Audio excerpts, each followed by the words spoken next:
Hello there, Egil Thorsson here, the old trader, warrior, runecaster and of course storyteller and a bit of a history buff. Before we get going, don't forget to tap on the old subscription bell up there and leave us a comment. We will get back to you, but it does take a bit of time as we're so popular and we hope to get even more so. And then don't forget, tell a friend as well.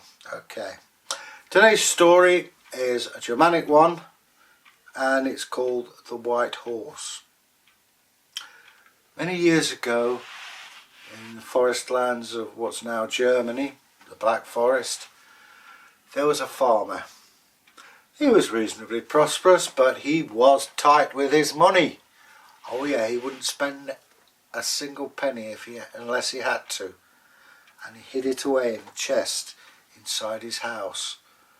To look at him you'd think he's just an ordinary run-of-the-mill farmer, but he was extremely rich. And he'd got this beautiful white horse, or as horse people call it, a grey. And it was a magnificent beast. But as time went on, the poor old horse, his back sagged, his teeth fell out, he got fleas and ticks. Now, there were people who were skilled in husbandry and looking after sick animals, but it costs money. And the farmer, we'll call him Ulf, said, no, I am not for to be spending my money on such a waste of time. So what did he do?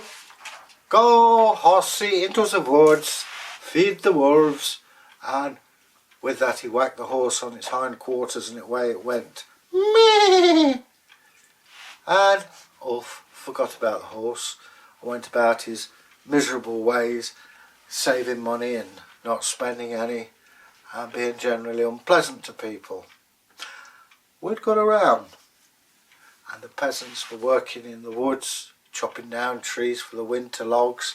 You had to have a lot of logs for the fire in winter, and women looking for berries. And there was a rumour of a horse, a white horse. Really? Ulf had a white horse. You know, that skinflint, he made it go in the forest and one never saw it. I know, but this horse, I swear to goodness, it looks just the same, only it's got fitter and stronger. It's got all its teeth. It drank at that spring, you know, by the big tree that we call the Yggdrasil, and it drank from there and seems to be stronger. Maybe the water, I don't know. Ulf was never to find out because he actually fell over dead in his flat, in his front room, when he picked up his treasure chest to hide it and had a heart attack and fell down dead. But the horse, no, that's a different matter. This beautiful horse, no one could ever catch it. Maybe that's where the idea of Sleipnir came from, because it was drinking from a well right next to this big tree. Mimir's well? Possibly. Who knows?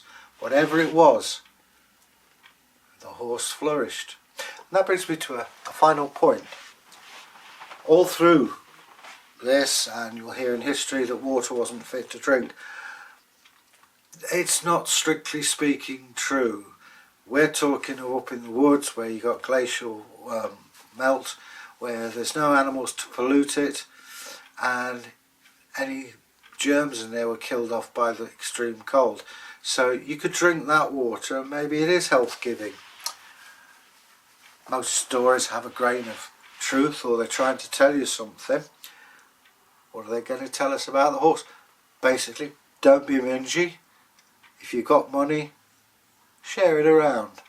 And that was the idea in Saxon and Norse times, was a wealthy king would hand out treasures. If he didn't and just hoarded it, very soon he'd find himself being attacked and his wealth taken off him. Horses, again, don't throw away your only means of transportation. And if we're talking Saxons, they worshipped a white horse. Now if you go to Kent, there is a horse rampant with the motto Invicta, invincible, I'm a bit precious of that because I come from Kent. But the white horse was a sacred emblem of the Jutes, and maybe this is what they're talking about. The rejection of the old faith leads to problems. It could be a response, I don't know.